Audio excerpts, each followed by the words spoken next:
শহীদ মিনারের পাদদেশে আমরা আজ 3 দিন যাবৎ এখানে অবস্থান কর্মসূচি পালন করছি। সেই সাথে সারা বাংলাদেশে প্রাথমিক শিক্ষকদের সহকারী শিক্ষক সংগঠনের নেতৃত্বে আমরা এখানে সমবেত হয়েছি। আমাদের একটাই দাবি, আমাদের ন্যায্য অধিকার, সেই ন্যায্য অধিকার থেকে আমরা যেন বঞ্চিত না হই। আমাদের সেই কাঙ্ক্ষিত স্বপ্ন 10ম গ্রেড, সেই 10ম গ্রেড আমাদের শিক্ষকদের জন্যে আমাদের সেই 10ম গ্রেড বাস্তবায়ন করতে হবে এবং 10ম গ্রেড আমাদের সেটা মর্যাদার লড়া। যেহেতু বিভিন্ন মন্ত্রণালয় অনেক 17 গ্রেড থেকে তাদের 10ম গ্রেড দিয়েছে এবং এমনকি আমাদের যে ড্রাইভারগুলো তাদের যোগ্যতা 8ম শ্রেণী, অথচ তারা বেতন গ্রেড পায় 12তম গ্রেড, যেটা আমাদের শিক্ষকদের জন্য লজ্জিত ব্যাপার।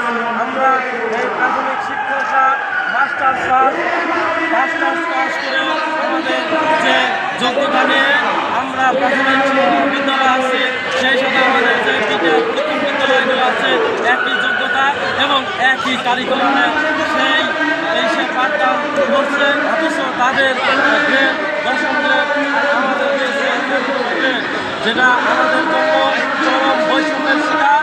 আমরা এই সরকারি শিক্ষক ভাই বোনেরা সেই সাথে আমাদের অবিলম্বে আমাদের যে দাবি, সেই দাবি সরকার যেন সেটা ভেবেচিন্তে আমাদের আজকের মধ্যে বাস্তবায়ন করবে এবং আমরা মাধ্যমে ফিরে যেতে চাই।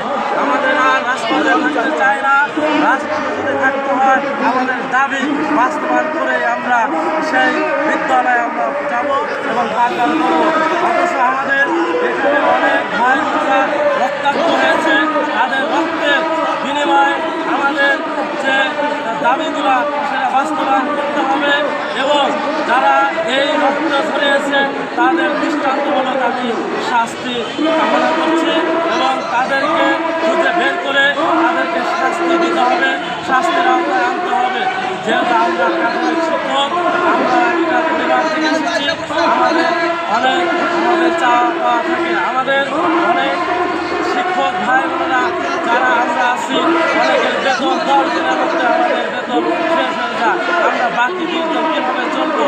এই চলার জন্য আমাদের যে বেতন গ্রেডের কথা বলা হয়েছে, আমাদের দাবি হলো যৌক্তিক, সেই দাবি হলো 10ম গ্রেড এবং 10ম গ্রেড আমাদের অর্থনীতি বৃদ্ধি দেবে, সেই সাথে আমাদের মর্যাদাও বৃদ্ধি করে দেবে।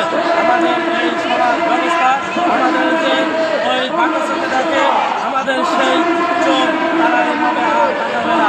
আমরা সমাজে মর্যাদার সাথে আমরা বাঁচতে চাই। সেই দাবির পরিপ্রেক্ষিতে আমরা কেন্দ্রীয় শহীদ মিনারে অবস্থান করছি।